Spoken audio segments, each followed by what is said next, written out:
Hello friends, welcome back to my channel. This is Priyanka and this video is related to CTET and other competitive examination. अगर आप कोई भी competitive examinations की तैयारी कर रहे हैं तो हमारे स्टडी स्क्वीज चैनल से आप जरूर जुड़िए, क्योंकि यहाँ पे मैं डायरेक्ट आपको एनसीईआरटी बुक कवर करा रही हूँ जो कोई भी एग्जाम के पॉइंट ऑफ व्यू से बहुत इंपॉर्टेंट है।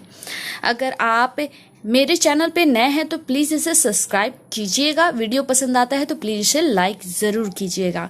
अगर इन वीडियोस के आप पीडीएफ फॉर्म चाहते हैं तो मुझे टेलीग्राम चैनल पे आप सर्च कीजिएगा, स्टडी स्क्विज चैनल आपको मिल जाएगा और वहाँ पे पीडीएफ भी मिल जाएगा। तो स्क्रीन पे जो आप देख रहे हैं अभी फ़िलहाल ये एनसीईआरटी बुक क्लास 6 का हिस्ट्री है और आज का हमारा ये लास्ट चैप्टर होगा। इसके पहले के चैप्टर्स कंप्लीट हो चुके हैं। साइंस भी हमारा क्लास 6 का कंप्लीट हो चुका है। अभी तक आपने मेरे वो वीडियोस नहीं देखे हैं तो प्लेलिस्ट पे जाइए, टोटल वीडियोस आपको मिल जाएगा। तो चलिए स्टार्ट करती हूँ। यहाँ पे जो इम्पोर्टेंट होगा बस मैं उसी को कवर कराऊंगी, जो इम्पोर्टेंट नहीं होगा मैं उसे स्किप करते जाऊंगी और कुछ वर्क आपके लिए भी मैं छोड़ूंगी, वो आपको कंप्लीट करना है अगर आपको कोई भी एग्ज़ाम क्रैक करना है तो।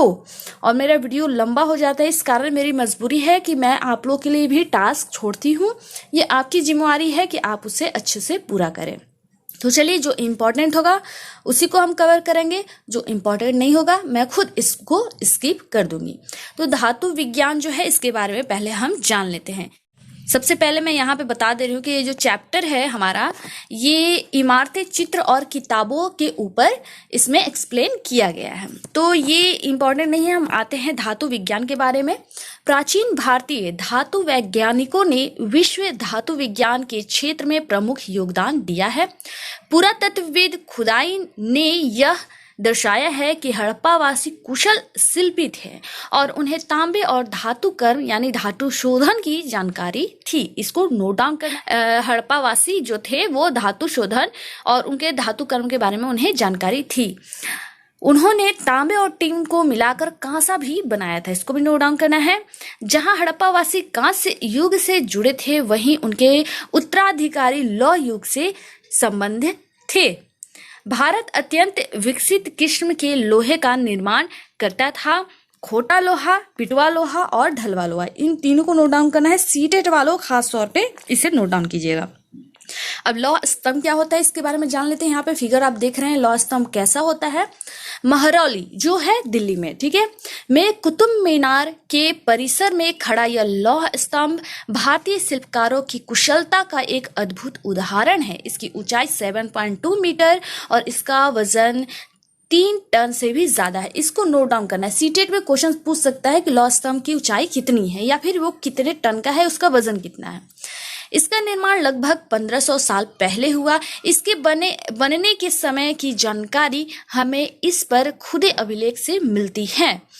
इसमें चंद्र नामक एक शासक का जिक्र है जो संभवतः गुप्त वंश के थे। वो कहाँ के थे इसको भी नोट डाउन करना है। आश्चर्य की बात यह है कि इतने वर्षों के बाद भी इसमें जंग नहीं लगा है, ठीक है, तो इसको भी आपको नोट डाउन करना है।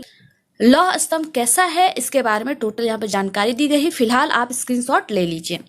ईंटों और पत्थरों की इमारतें हमारे शिल्पकारों की कुशलता के नमूने स्तूपों जैसी कुछ इमारतों में देखने को मिलते हैं। स्तूप का शाब्दिक अर्थ टीला होता है। हालांकि स्तूप विभिन्न आकार के थे, कभी गोल या लंबे तो कभी बड़े या छोटे। प्रायः सभी स्तूपों के भीतर एक छोटा सा डिब्बा रखा रहता है। इन डिब्बों में बुद्ध या उनके अनुयायियों के शरीर के अवशेष जैसे दांत, हड्डी या राख या उनके द्वारा प्रयुक्त कोई चीज या कोई कीमती पत्थर अथवा सिक्के रखे रहते हैं।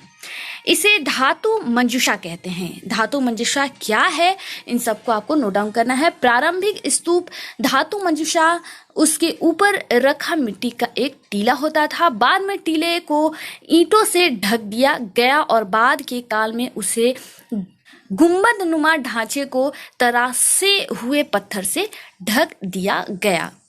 प्राय स्तूपों के चारों ओर परिक्रमा करने के लिए एक वृत्ताकार पथ बना होता था जिसके प्रदक्षिणा पथ कहते हैं। प्रदक्षिणा पथ किसे कहते हैं इसको भी आपको नोट डाउन करना है। जीटेट में काफी क्वेश्चंस इससे आ चुके हैं इस चैप्टर से, इसलिए हर एक पॉइंट को आपको पॉइंट आउट करना है। इस रास्ते को रेलिंग से घेर दिया जाता था जिसे वेदिका कहते हैं। वेदिका में प्रवेश द्वार बने होते थे। रेलिंग तथा तोरण प्रायः मूर्ति कला की सुंदर कलाकृतियों से सजे होते थे। मानचित्र 7 में अमरावती ढूंढो, यहाँ कभी एक भव्य स्तूप हुआ करता था।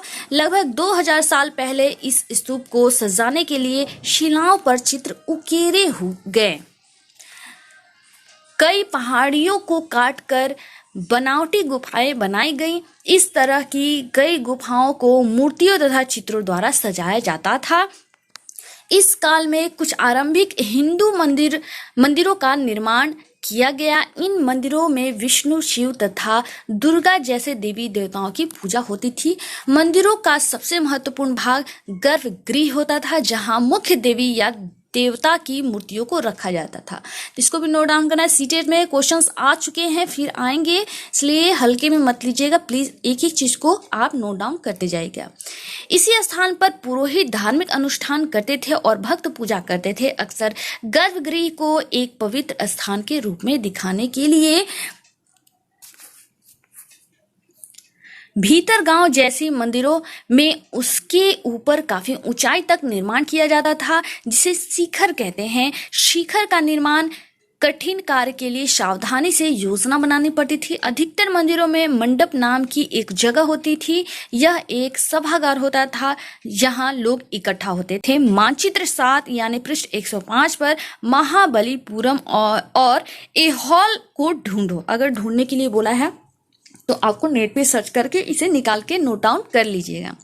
इन शहरों में पत्थरों से बने कुछ उत्कृष्ट मंदिर हैं, उसमें से कुछ यहाँ दिखाए गए हैं। तो यहाँ पे फिगर में आप देख सकते हैं। हम जान लेते हैं फिलहाल इसके बारे में। यहाँ पे जो फिगर दिया गया है आप इसे देख लीजिए गौर से, और इसके बारे में यहाँ पे बताया गया है। ऊपर सांची का महान स्तूप जो मध्य प्रदेश में है। इस तरह के स्तूपों का निर्माण कई 100 साल तक चलता रहा। इन स्तूपों में ईंट का प्रयोग संभवतः अशोक के जमाने का है, जबकि रेलिंग और प्रवेश द्वार बाद के शासकों के काल में जोड़े गए। बाएं जो दिया गया है अमरावती की एक शिल्पकृत, इस चित्र को देखकर उसका वर्णन करो। ठीक है, यहाँ पे आप देख सकते हैं। आगे मैं बढ़ती हूँ। अब ये फिगर आप देख लीजिए, यहाँ पे इस फिगर को देख लीजिए, इसका वर्णन यहाँ पे किया है। बाएं ऊपर उत्तर प्रदेश के भीतर गांव का एक आरंभिक मंदिर। यह लगभग 1500 साल पहले पकी ईंट और पत्थरों से बनाया गया। दाएं ऊपर महाबलीपुरम के एकास्मिक मंदिर, जो दाएं आप देख रहे हैं यहाँ पे फिगर में, ये इसके बारे में बात कर रहे हैं। मंदिर है ये, इसमें से प्रत्येक मंदिर एक ही विशाल पहाड़ी को तराश कर बनाया गया है। मतलब एक पहाड़ी को काट के इतना ये बनाया गया है। ठीक है, इसलिए इन्हें एकाश्म कहा गया है। ईंटों से बनाए जाने वाले मंदिरों से यह बिल्कुल भिन्न होते थे। ईंट से बनी इमारतों में नीचे से ईंटों की एक एक तह जोड़ते हुए उसे ऊपर की ओर ले जाते हैं, जबकि चट्टान तराश कर बनाए जाने वाले मंदिरों को पत्थर काटने वाले ऊपर से नीचे के क्रम में आते हैं। यानी जो ईंट से बने होते हैं, आप देखे होंगे आज के डेट में भी बनता है, वो नीचे से ऊपर जाते हैं, लेकिन जो पत्थर को काट के मंदिरें बनाए गए हैं वो ऊपर से तराशते हुए नीचे उतरते हैं। यही बात यहाँ पे की गई है। इन मंदिरों को बनाते समय पत्थर काटने वाले को किन किन समस्याओं का सामना करना पड़ता होगा, इसकी सूची बनाओ। दाएं ऐहोल का दुर्गा मंदिर, यह लगभग 1400 साल पहले बनाया गया था। इसको भी आप यहाँ पे फिगर में देख सकते हैं। ठीक है, तो ये जो यहाँ पे मैं बता दे रही हूँ, यहाँ पे जो मानचित्र 7 का पृष्ठ 105 बोल रहा है, मैं इस पीडीएफ को टेलीग्राम चैनल पे शेयर कर दूंगी।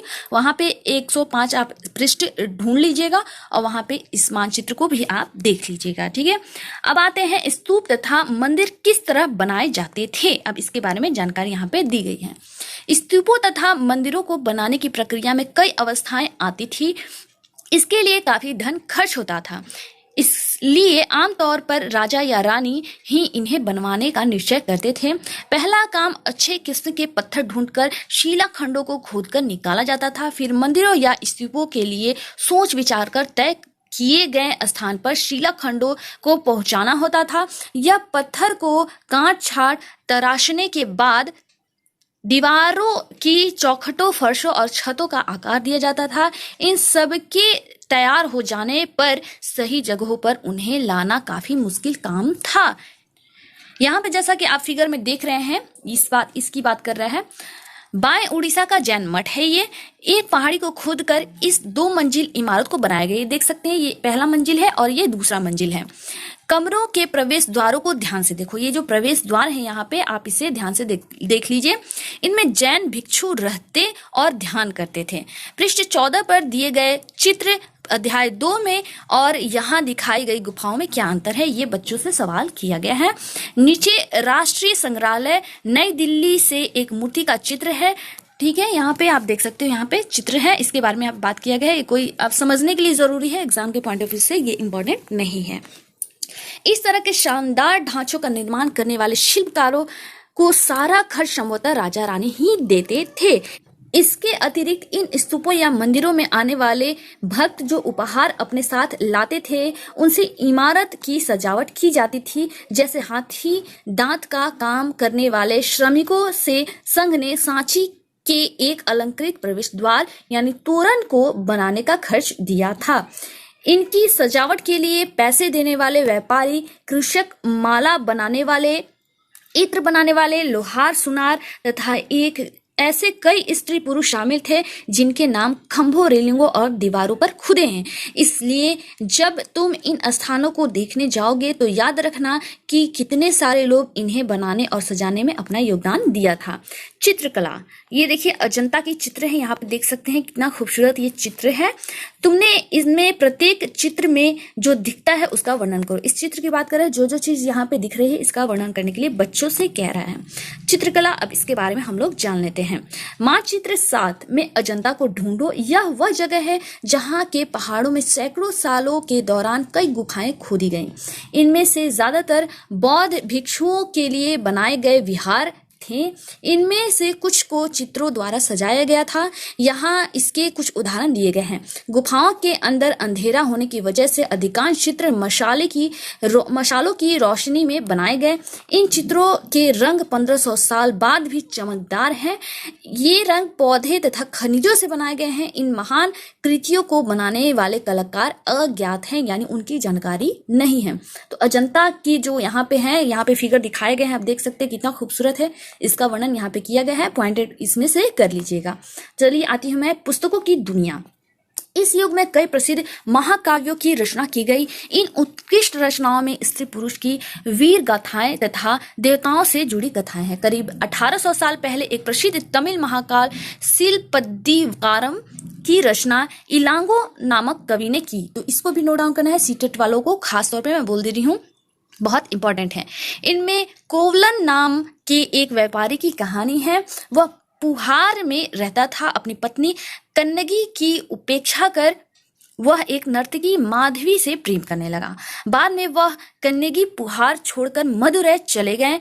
वहां पांड्य राजा के दरबारी जौहरी ने कोवलन पर चोरी का झूठा आरोप लगाया, जिस पर राजा ने उसे प्राणदंड दे दिया। कन्नगी जो अभी भी उससे प्रेम करती थी, इस अन्याय के कारण दुख और रोष से भर गई। उसने मदुरै शहर का विनाश कर डाला। इतना पहले उसमें सच्चाई रहती थी। इसका वर्णन यहाँ पे दिया गया है। ये इंपॉर्टेंट नहीं है, पढ़ने का अगर आपकी इच्छा करे तो स्क्रीनशॉट आप ले सकते हो। यहाँ पे आती हूँ मैं, एक और तमिल महाकाव्य मणिमेखलाई। ये सब जो है आप लोग को शीटेड में क्वेश्चंस आ सकते हैं, इसलिए आप इसे स्क्रीनशॉट लेके पॉइंट आउट करते जाइएगा, ठीक है। करीब 1400 साल पहले सतनार द्वारा लिखा गया। किसके द्वारा? तो सतनार कौन सा था? तो मणिमेखलाई, ठीक है। इनमें कोवलन तथा माधवी की बेटी की कहानी है। ये रचनाएं कई सदियों पहले ही खो गई थी। उनकी पांडुलिपियों द्वारा लगभग 100 साल पहले मिली। अन्य लेखक जैसे कालिदास, जैसा कि तुमने अध्याय 10 में पढ़ा है, संस्कृत में लिखते थे। तो कालिदास संस्कृत में लिखते थे। मेघदूत एक श्लोक की यहाँ पे वर्णन की गई है, ये आप पढ़ सकते हैं, स्क्रीनशॉट ले लीजिएगा। पुरानी कहानियों का संकलन और संरक्षण कैसे हुआ, इसके बारे में जान लेते हैं। हिंदू धर्म से जुड़ी कई कहानियां जो बहुत पहले से प्रचलित थी, इस काल में लिखी गई। इनमें पुराण भी शामिल है। पुराण का शाब्दिक अर्थ प्राचीन या पुराण। पुराणों में विष्णु, शिव, दुर्गा और पार्वती जैसे देवी देवताओं से जुड़ी कहानियां हैं। इन सबको नोट डाउन करना है, कोई भी एग्जाम के लिए बहुत इंपॉर्टेंट है। इनमें इन देवी देवताओं की पूजा की विधियां दी गई हैं। इनके अतिरिक्त इनमें संसार की सृष्टि तथा राजाओं के बारे में भी कहानियां हैं। अधिकतर पुराण सरल संस्कृत श्लोक में लिखे गए हैं, ये भी आपको नोट डाउन करना है, जिससे सब उन्हें सुन और समझ सकें। स्त्रियां और शूद्र जिन्हें वेद पढ़ने की अनुमति नहीं थी, वे भी इसे सुन सकते थे। पुराणों का पाठ पुजारी मंदिरों में किया करते थे, जिसे लोग सुनने आते थे। दो संस्कृत महाकाव्य महाभारत और रामायण लंबे अरसे से लोकप्रिय रहे। तुम में से भी कुछ बच्चे इन कहानियों से परिचित होंगे। महाभारत कौरवों और पांडवों के बीच युद्ध की कहानी है। इन युद्ध की उद्देश्य पुरु वंश की राजधानी हस्तिनापुर की गद्दी प्राप्त करना था। यह कहानी तो बहुत पुरानी है, पर आज इसे हम जिस रूप में जानते हैं वो करीब 1500 साल पहले लिखी गई। इसको भी आपको नोट डाउन करना है। माना जाता है कि पुराणों और महाभारत दोनों ही व्यास नाम के ऋषि ने संकलित किया था। महाभारत में ही भगवत गीता भी है, जिसके बारे में तुमने अध्याय 9 में पढ़ा था। रामायण की कथा कौशल के राजकुमार राम के बारे में है। उनके पिता ने उन्हें वनवास दे दिया था। वन में उनकी पत्नी सीता का लंका के राजा रावण ने अपहरण कर लिया था। सीता को वापस पाने के लिए राम को लड़ाई करनी पड़ी। वे विजयी होकर कौशल की राजधानी अयोध्या लौटे। महाभारत की तरह ही रामायण भी एक प्राचीन कहानी है, जिसे बाद में लिखित रूप दिया गया। संस्कृत रामायण के लेखक वाल्मीकि माने जाते हैं। इसको भी आपको नोट डाउन करना है। आम लोगों द्वारा कही जाने वाली कहानियां। अब आम लोग द्वारा कैसे कही गई हैं, इसके बारे में जान लेते हैं। आम लोग भी कहानी कहते थे, कवियों और गीतों की रचना करते थे, गाने गाते थे, नाचते थे और नाटकों को खेलते थे। इनमें से कुछ तो इस समय के आसपास जातक और पंचतंत्र की कहानियों के रूप में लिखकर सुरक्षित कर लिए गए। जातक कथाएं तो अक्सर स्तूपों की रेलिंगों और अजंता के चित्रों में दर्शाई गई हैं। तो इन सबको आपको नोट डाउन करना है, इंपॉर्टेंट है। एक एक लाइन यहाँ पे इंपॉर्टेंट हो जा रही है, इसलिए मुझे टोटल कवर करना पड़ रहा है। इसको क्या करना है आपको, ये आपका टास्क है। बंदर राजा की कहानी, ये आपको स्क्रीनशॉट लेके पढ़ लेना है। जो इंपॉर्टेंट लगे इसे आपको पॉइंट आउट कर लेना है। विज्ञान की पुस्तकें, अब इसके बारे में जान लेते हैं। इस समय गणितज्ञ और खगोल शास्त्री आर्यभट्ट ने संस्कृत में आर्यभट्टियम नामक पुस्तक लिखी। इनमें उन्होंने लिखा कि दिन और रात पृथ्वी के अपनी धुरी और चक्कर काटने की वजह से होते हैं, जबकि लगता है कि रोज सूर्य निकलता है और डूबता है। उन्होंने ग्रहण के बारे में भी एक वैज्ञानिक तर्क दिया। उन्होंने वृत्त की परिधि को मापने की भी विधि ढूंढ निकाली, जो लगभग उतनी ही सही है जितनी की आज प्रयुक्त होने वाली विधि। वराहमिहिर, ब्रह्मगुप्त और भास्कराचार्य कुछ अन्य गणितज्ञ और खगोलवेता थे जिन्होंने कई खोजें की इसके बारे में और पता लगाए। ठीक है, अब यहाँ पे जो देख रहे हैं शून्य क्या है, आयुर्वेद क्या है, इसके बारे में यहाँ पे जानकारी दी गई है, जिसे आपको स्क्रीनशॉट लेके खुद से नोट डाउन करना है। इंपॉर्टेंट है, छोड़ना नहीं है आपको। ये आपका आज का टास्क है। इसको भी आपको स्क्रीनशॉट करके इसमें से भी जो इंपॉर्टेंट होगा आपको इसे नोट डाउन करना है। स्क्रीनशॉट आप लेते जाइएगा।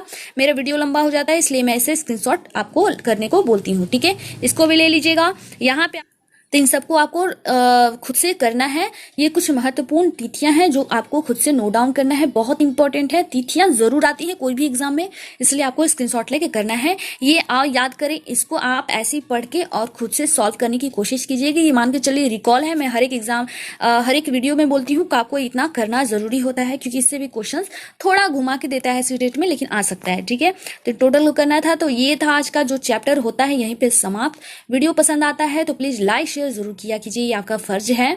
और चैनल पे अगर आप नए होंगे तो प्लीज इसे सब्सक्राइब कर लीजिएगा।